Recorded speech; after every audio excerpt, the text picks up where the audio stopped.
Impact segment tonight. Let's get right to Dr. Ben Carson, who joins us now from Topeka, Kansas. The doctor's book, One Nation, out in paperback, doing very well. So you just heard the Washington Post guy. He says you overstated the border fence in Yuma. What say you? I say people have heard maybe my speeches is well documented that the fence is only one component of our defense against illegal immigration. They did it correctly in Yuma. Not only did they put up a double fence with a road that allows quick access, but they also had border guards there, and they prosecuted first-time offenders rather than the catch and release program that has subsequently been right, that was a big thing, and word got out. So when you make a statement in a debate, you know, you don't have time to fill in all the blanks, and that's why I felt sorry for all you guys, not just you, because they're fact-checking stuff, and yeah, you said the fence worked, and then you don't say, well, other things worked as well. It's not a deceit. It's just a matter of how much time you got and what the point you wanted to make it. So I thought you were okay there. Now, I want to talk to you about terrorism. Well, believe me, if they really wanted to know, they would have gone back and look. There's plenty of statements that I've made about what you do to secure the fence. And if it were something that was according to their agenda, they would have gone back and said, well, you said this on March the 30th. Okay. Let's talk about terrorism. When the United States invaded Afghanistan to get bin Laden and take the Taliban out of power, you opposed that, correct?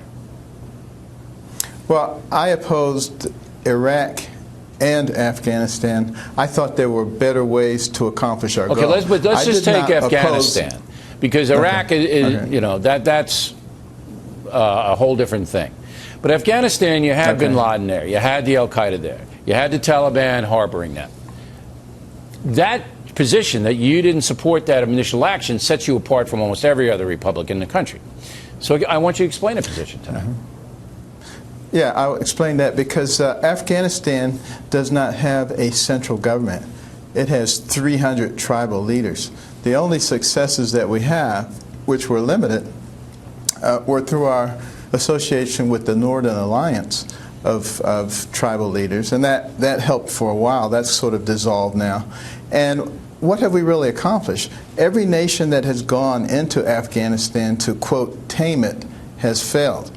So that doesn't mean that we couldn't take Osama bin Laden out. It doesn't mean that we couldn't take out the terrorist camps.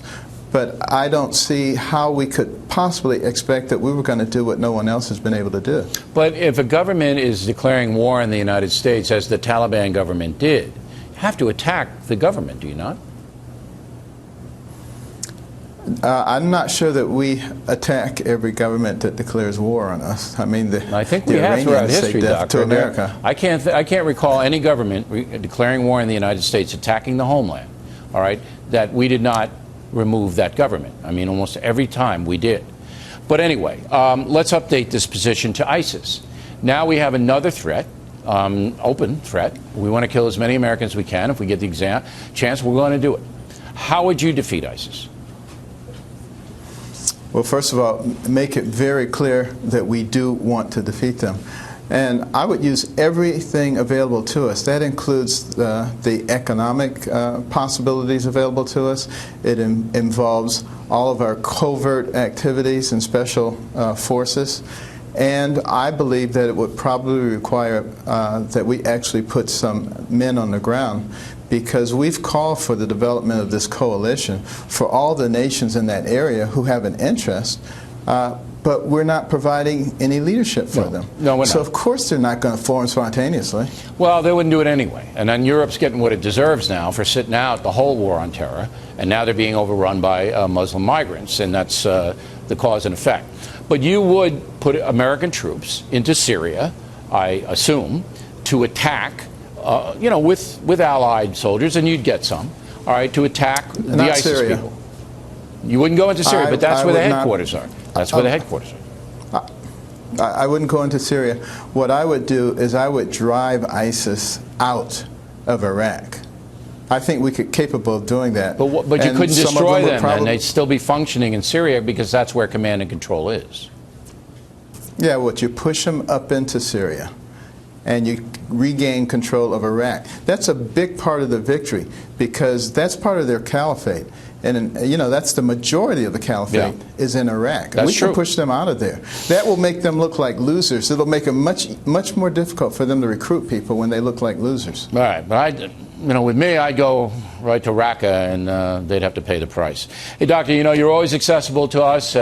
We congratulate you on your campaigns thus far. You've conducted yourself in an exemplary way, and we hope we can just continue the conversation onward, okay?